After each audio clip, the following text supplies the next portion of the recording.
the game, cause see the boxing voice. And once again, we are back here. It is last call, but this time now we are on ThaBoxingvoice.com. Now, join me on the line. It's, one of the big fights everybody's looking forward to this year. It is December 5th only on PBC on Showtime for the WBA regular title. It'll be Daniel Jacobs defending this title against this man here. It's a crosstown fight for the ages in Brooklyn. I'll give you once again, it's Kid Chocolate, Peter Quillin.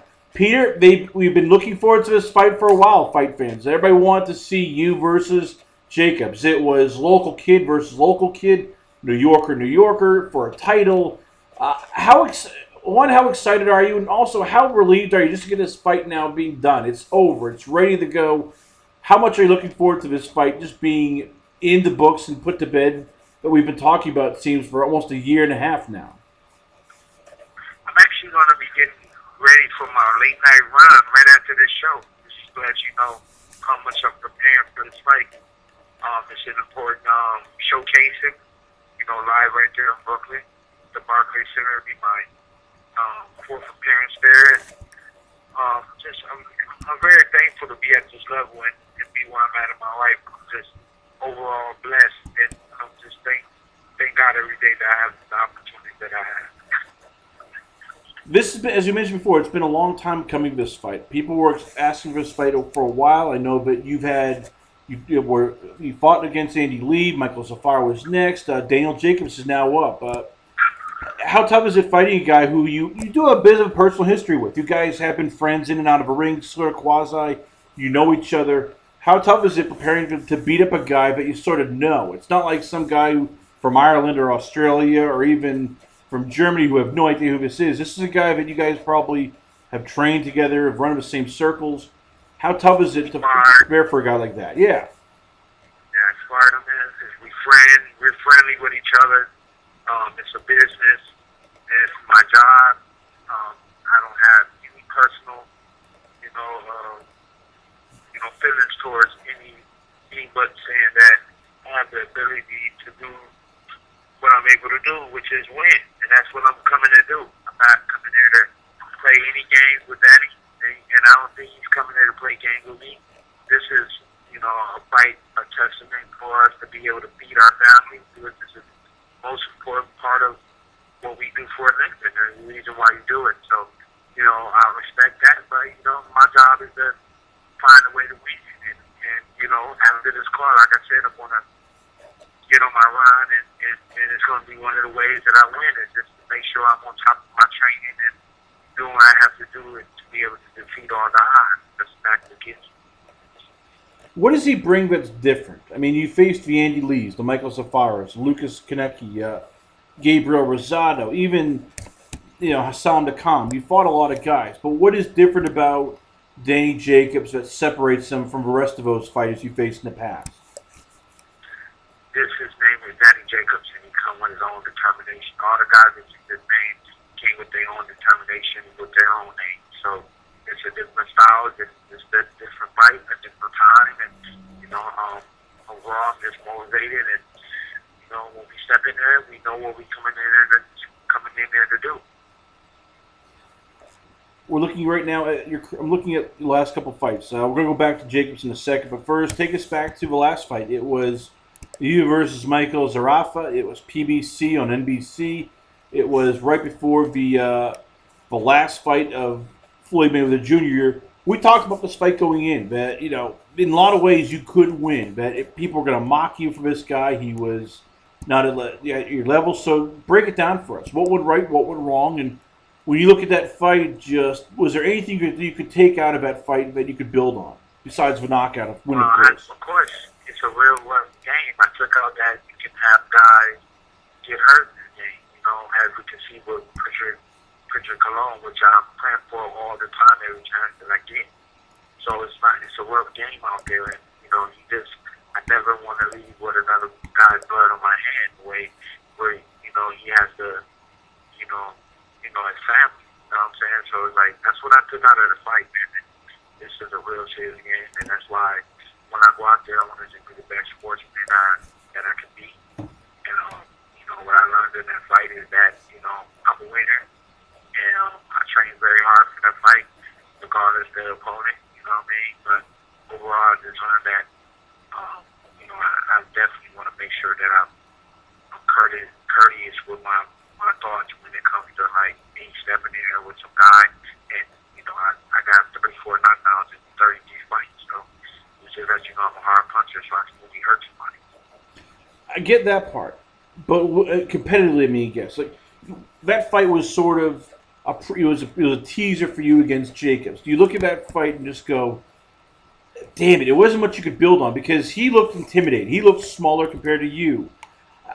This was basically, like a high school kid playing an NBA player. But high school kid just had no idea what he was doing, and you were the NBA player just walking him down and you would walk through his punches. You got to basically just beat up a guy who probably didn't belong in there with you.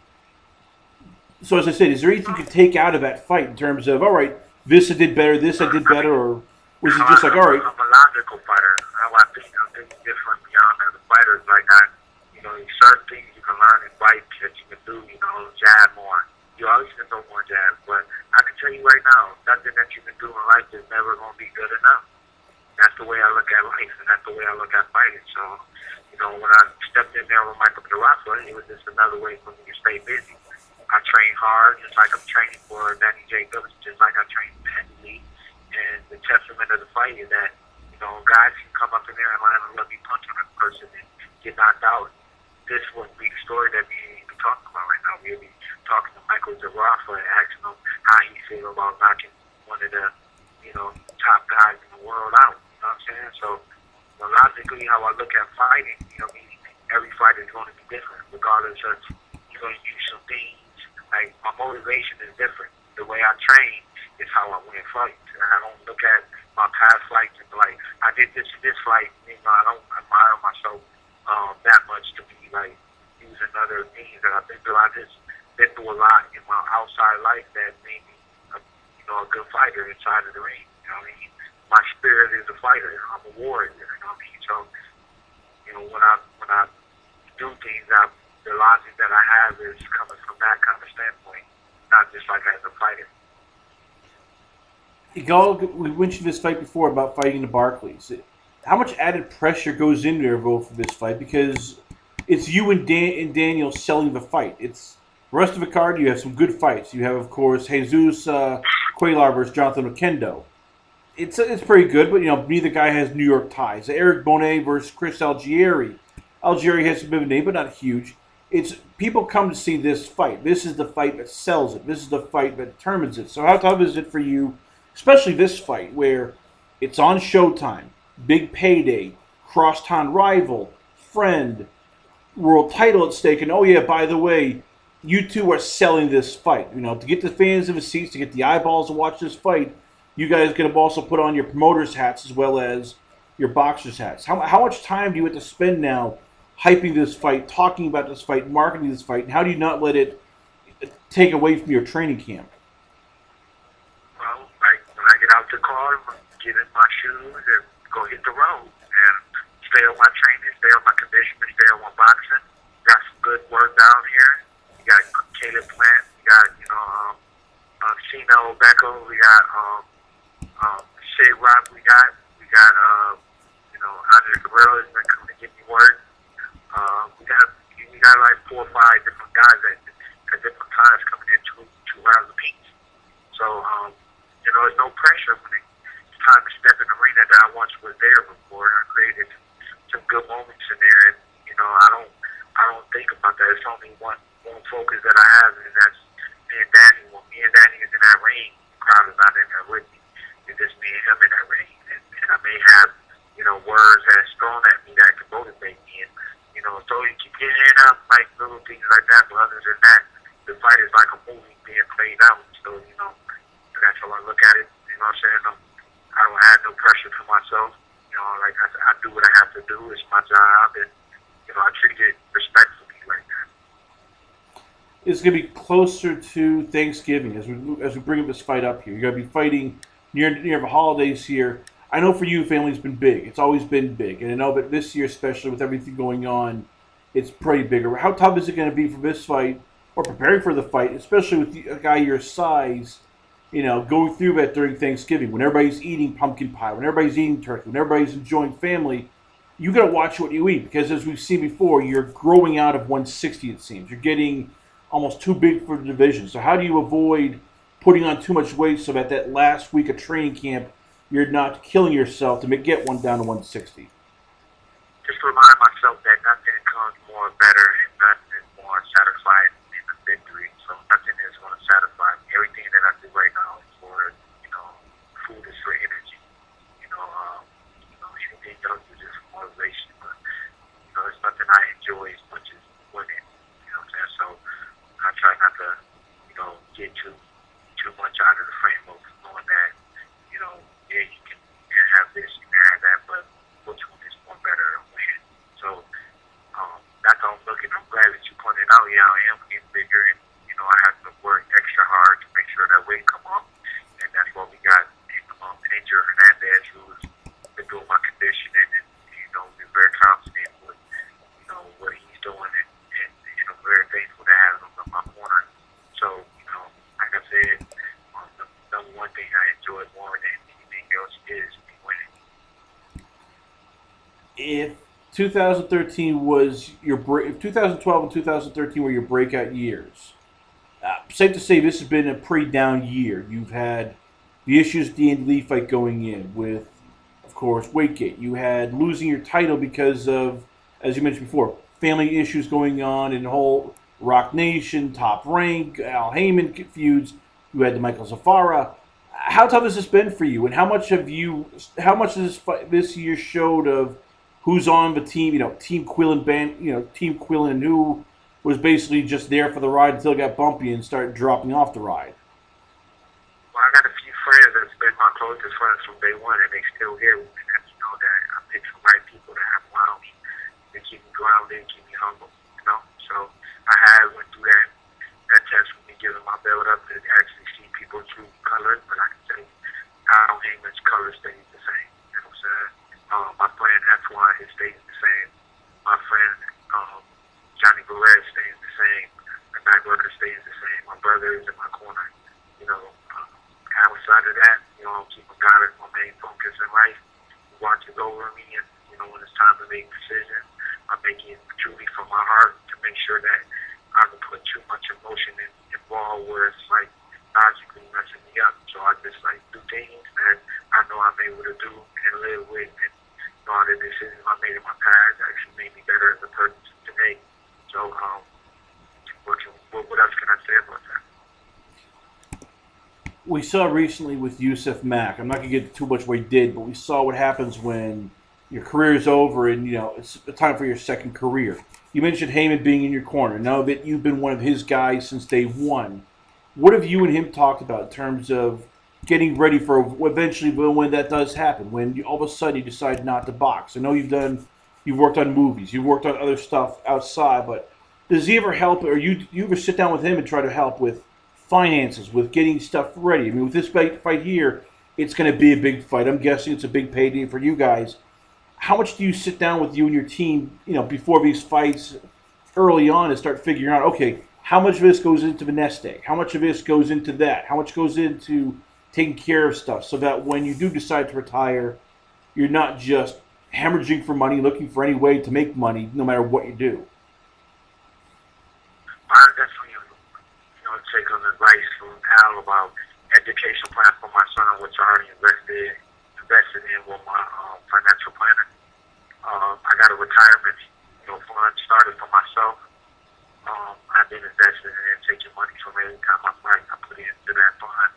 I'm gonna have some other kind of investments for real estate with my financial advisor, and also investing into my own property. We right now at 6 properties. By the time the fight comes around, maybe be owning like 8 properties. My goal for this year was to own about 14 properties, and real estate has been the way I've been focused on as far as having money after my career.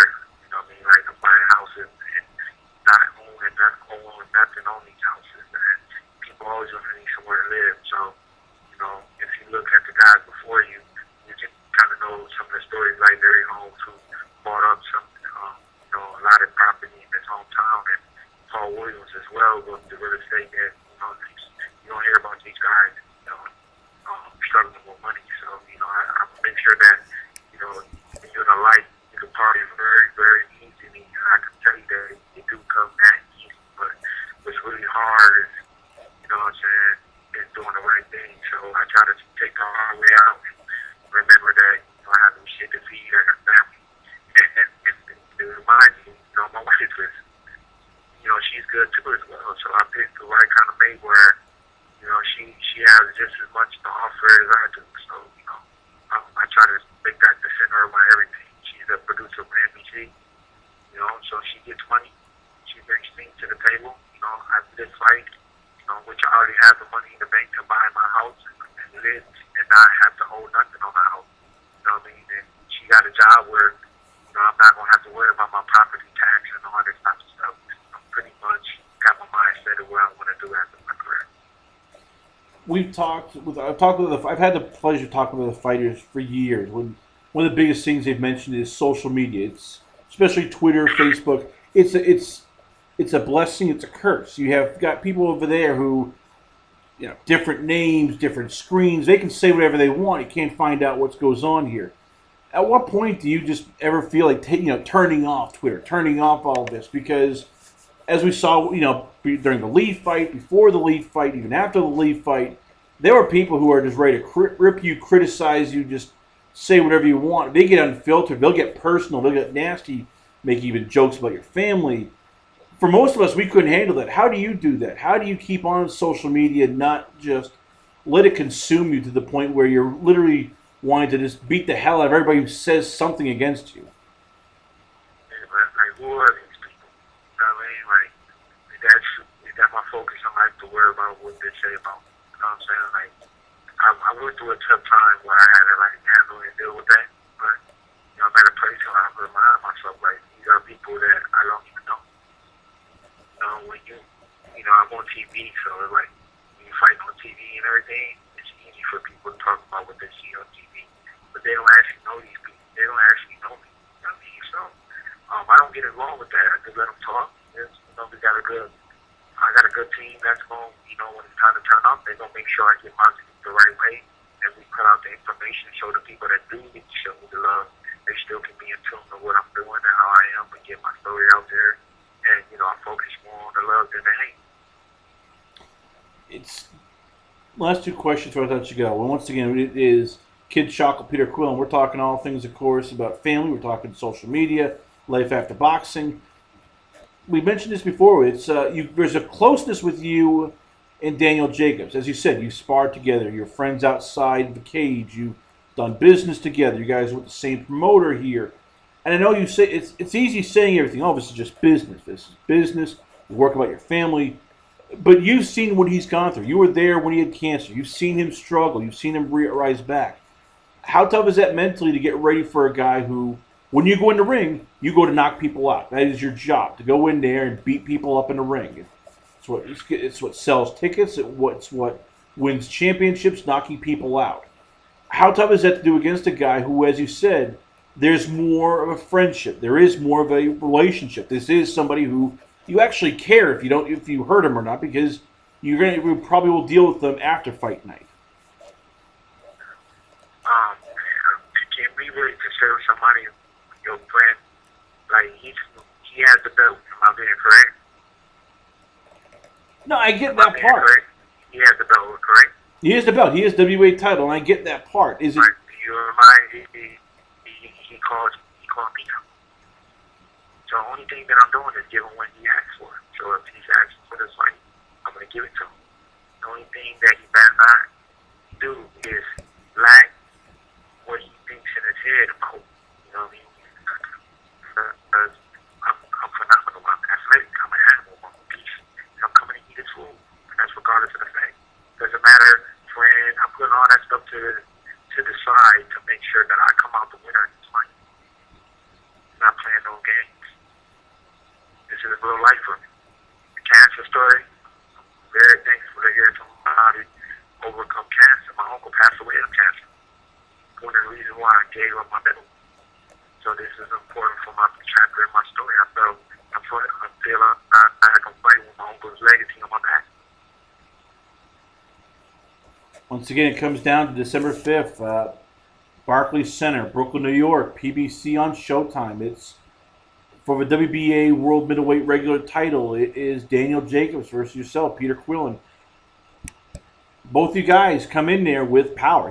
Out of his 30 victories, 27 were by knockout. Out of your career, you've won 23 victories by knockout. His feeling is you come in there, you bull rush, you pressure him, do everything he needs to do to defend his title and become a bigger name. So for you to win impressively, and bang the war drums for, dare I say, I know it's a wild shot, a rematch between you and Andy Lee for next year. What's the key to victory for you come December 5th? Well, hard work to touch him on the chin, that's all. That's what we come in to do. Hard work, touch him on the chin. Defense will be on point, so look for the defense. Be a better fighter than he is. It's not him. Well, there you have it. Once again, he is the pride and joy once again of New York, from Brooklyn, New York. Right now, it's Kid Shock once again, Peter Quillin. Peter, before we let you go, where can the fans check you out once again? Where is the Twitter page, Instagram, Facebook? Where can the fans hit you up at? They can definitely get me at Kid Chocolate on Twitter, at Kid Chocolate on Instagram. I'm on Facebook. Just search up Peter Quillin. Hit my website up, www.kidchocolate.com.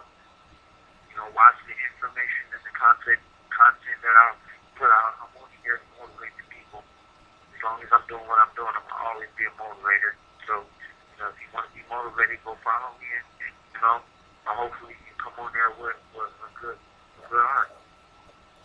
Well, there you have it. Once again, it is Kid Shock with Peter Quill. Peter, always on a pleasure to have you on the show.